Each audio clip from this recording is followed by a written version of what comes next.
आज हम एकल स्वामित्व साझेदारी फर्म, संयुक्त पूंजी वाली कंपनी और एक सहकारी जो उद्यम समिति में अंतर की बात करते हैं, यानी difference in sole proprietorship, partnership firm, joint stock company and cooperative enterprise की बात करते हैं। तो देखते हैं कि हमने सबके बारे में अलग अलग देख लिया। अब एक सार रूप में आज और देख लेते हैं इनको। तो सर्वप्रथम हम लेते हैं अधिनियम कि कौन सा जो एक्ट है जो लागू होता है चारों में एक साथ ही। तो एकल स्वामित्व में जो के लिए कोई पृथक अधिनियम नहीं होता है। साझेदारी फर्म के लिए इसके लिए साझेदारी फर्म अधिनियम 1932 लागू होता है। और अगर बात करें जॉइंट स्टॉक कंपनी की, तो भारतीय अधिनियम जो कंपनी अधिनियम है अभी 2013 लागू हो रहा है। जबकि अगर सहकारी उद्यम की बात करें तो सहकारी समिति अधिनियम 1912, यानी जो एक्ट लागू होते हैं एकल स्वामित्व में तो कोई लागू है नहीं कोई, और साझेदारी 32 और कंपनी पूंजी वाली में 13 और सहकारी उद्यम में 1912।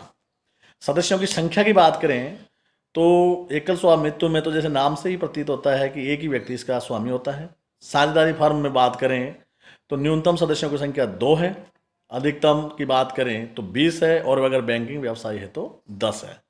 अगर ऐसी बात करें संयुक्त पूंजी वाली कंपनी की बात करें तो सार्वजनिक कंपनी में न्यूनतम सदस्य संख्या 7 और निजी कंपनी है तो 2। सार्वजनिक कंपनी में अधिकतम संख्या पर कोई प्रतिबंध नहीं है, जबकि निजी कंपनी में अधिकतम वर्तमान में जो है 200 कर दी है। ऐसे ही बात करें सहकारी उद्यम की बात करें तो इसमें न्यूनतम सदस्यों की संख्या 10 होनी होती है, अधिकतम पर इसमें कोई प्रतिबंध नहीं होता है, यानी सदस्यों की संख्या की बात कर ली। अब अगर हम बात करें सदस्यों के दायित्व की बात करें तो एकल स्वामित्व का दायित्व असीमित होता है। साझेदारी में बात करें साझेदारों का दायित्व असीमित होता है। इसी प्रकार अगर हम बात करें कंपनी संयुक्त पूंजी वाली कंपनी में, इसमें प्रत्येक सदस्य का दायित्व उसके द्वारा जो खरीदे गए अंशों के अंकित मूल्य एवं दी गई गारंटी तक ही सीमित होता है, यानी असीमित दायित्व नहीं होता, उसके जो अंशों की संख्या है उसी पर डिपेंड करता है। अगर बात करें सहकारी उद्यम में बात करें तो इसमें सदस्यों का दायित्व सीमित और असीमित दोनों ही प्रकार का हो सकता है। रजिस्ट्रेशन की बात करें एकल स्वामित्व का रजिस्ट्रेशन नहीं होता है। साझेदारी के में रजिस्ट्रेशन कराना इच्छुक है चाहे तो करवा ले, ना तो ना सही। अगर बात करें कंपनी अधिनियम की बात करें तो कंपनी अधिनियम के अंतर्गत रजिस्ट्रेशन कराना अनिवार्य है, और सहकारी उद्यम में इसका रजिस्ट्रेशन आवश्यक होता है। रजिस्ट्रेशन से ही इसको बेनिफिट जो मिलते हैं। ऐसे ही बात करें स्वामित्व के हस्तांतरण की बात करें तो एकल स्वामी तो अपने व्यवसाय का हस्तांतरण करने के लिए स्वतंत्र होता है, वो चाहे अपने पुत्र या किसी को भी अपने उसका हस्तांतरण कर सकता है।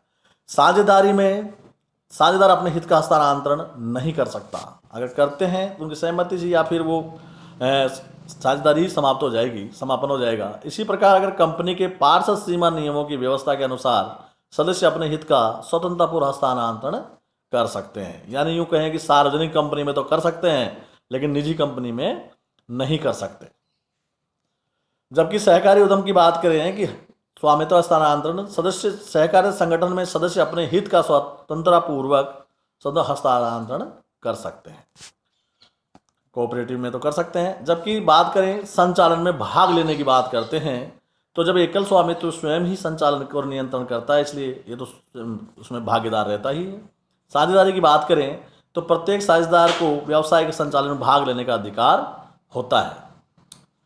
ऐसे बात करें कंपनी में कि कंपनी के संचालन में सदस्यों को भाग लेना आवश्यक नहीं है, क्योंकि यह अधिकार संचालकों को होता है, जो उनके द्वारा चुने हुए व्यक्ति वही उसको चलाते हैं। जबकि सहकारी समिति में इसमें प्रबंध और संचालन में प्रत्येक सदस्य को भाग लेने का अधिकार होता है। अस्तित्व की बात करें तो इसके अंतर्गत जो एकल स्वामित्व है, स्वामित्व से पृथक अस्तित्व नहीं होता है। स्वामी की मृत्यु होने पर एकाकी व्यवसाय का भी अंत हो जाता है। मान लो पागल, दिवालिया या मर जाए तो उसका जो एकल स्वामित्व है उसका भी एंड हो जाती है।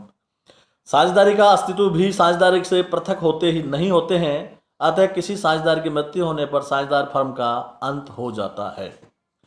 ऐसे ही बात करें संयुक्त पूंजी वाली कंपनी में कंपनी के सदस्यों की कंपनी से अस्तित्व पृथक होता है। इसके लिए किसी की मृत्यु हो जाए, पागल हो जाए या दिवालिया हो जाए या समापन की स्थिति में एक दूसरे को कोई प्रभाव नहीं पड़ता है। जबकि सहकारी संगठन में बात करें तो सहकारी संगठन का अस्तित्व साझेदारों की तुलना में अधिक स्थायी होता है, जबकि कंपनी की तुलना में यह कम होता है। गोपनीयता की बात करें, एकल स्वामित्व में पूर्ण गोपनीयता रहती है, क्योंकि एक ही व्यक्ति रहता है तो उसी को नियंत्रण संचालन का अधिकार है, दूसरे को बताने की उसको आवश्यकता ही नहीं है। इसमें साझेदारी की बात करें तो इसमें गोपनीयता साझेदार तक सीमित रहती है, जितने उसमें साझेदार होते हैं उनको वो बात मालूम रहती है। ऐसे ही बात करें कंपनी में बात करें तो गोपनीयता सबसे कम रहती है, और सहकारी संगठन में बात करें तो इसमें गोपनीयता नहीं हो रहती।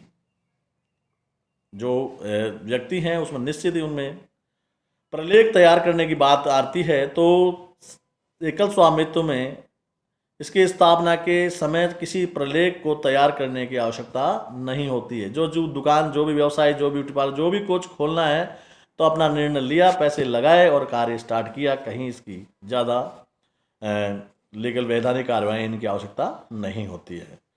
अगर बात करें साझेदारी कंपनी की बात करें तो इसकी स्थापना के समय समझौता और ठहराव तैयार करना पड़ता है।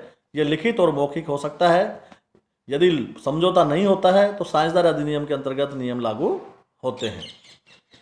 ऐसे ही बात करें कंपनी में, इसमें पार्षद सीमा नियम एवं अंतर नियम तैयार करना होता है।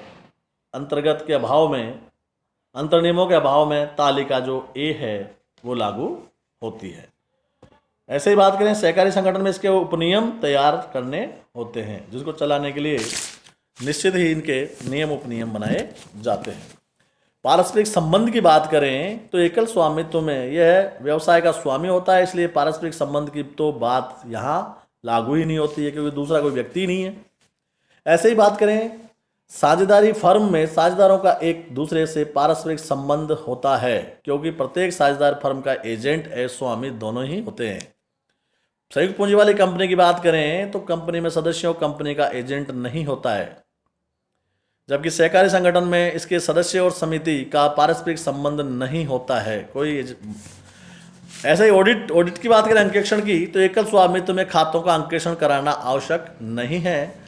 साझेदारी फर्म में खातों का अंकेक्षण कराना ऐच्छिक है, यानी इच्छानुसार। और कंपनी की बात करें तो कंपनी में खातों का अंकेक्षण कराना अनिवार्य जरूरी है। ऐसे ही बात करें सहकारी समिति में खातों का अंकेक्षण कराना भी आवश्यक है। सदस्यों की मृत्यु की बात करें तो एकल स्वामित्व में स्वामियों की मृत्यु हो जाती है तो व्यवसाय का अंत हो जाता है, जबकि साझेदारी में बात करें साझेदारी फर्म में किसी साझेदार की मृत्यु हो जाती है तो साझेदारी फर्म का भी अंत हो जाता है। संयुक्त पूंजी वाली कंपनी की बात करें तो कंपनी की दशा में सदस्यों की मृत्यु कंपनी के पर कोई प्रभाव नहीं पड़ता, यानी एक व्यक्ति कोई पागल दिवालिया ऐसे हो जाए तो भी कोई इसका प्रभाव नहीं पड़ता है। इसी प्रकार बात करें सहकारी संगठन की तो इसमें सदस्यों की मृत्यु हो जाती है जाने पर सीमित समिति पर भी कोई प्रभाव नहीं पड़ता है। पूंजी प्राप्त करने के साधन की बात करें तो एकल जो व्यापार है इसमें पूंजी प्राप्ति का स्वयं के साधन होते हैं, या तो बाहर से ऋण प्राप्त किया जाता है। साझेदारी की बात करें तो साझेदारी अपनी अपनी पूंजी लाते हैं और आवश्यकता पड़ने पर ऋण भी लिया जाता है। कंपनी की बात करें तो कंपनी के पूंजी प्राप्त करने के अनेक स्रोत हैं। अंश पूंजी है, इक्विटी शेयर है, प्रेफरेंस शेयर है या डिवेंचर्स हैं आदि और अन्य स्रोत। ऐसे ही बात करें सहकारी संगठन की बात करें तो पूंजी प्राप्ति के स्रोत सदस्यों की फीस, सरकारी सहायता और अनुदान आदि प्राप्त होते हैं। ऐसे ही बात करें समापन की बात करें तो एकल स्वामित्व में स्वामी की अपनी इच्छा से व्यवसाय का समापन कभी भी कर सकता है। साझेदारी फर्म का समापन साझेदारों की इच्छा या विशेष परिस्थितियां यानी मृत्यु, पागल, दिवालिया घटित होने पर ही हो जाता है, जबकि कंपनी का समापन ट्रिब्यूनल द्वारा ऋणदाताओं या अंशधारियों के आवेदन पर हो जाता है। अगर बात करें सहकारी संगठन की बात करें तो इसका समापन नहीं होता, सरकार चाहे तो कर सकती है। तो आज हमने इनमें अंतर की देखा।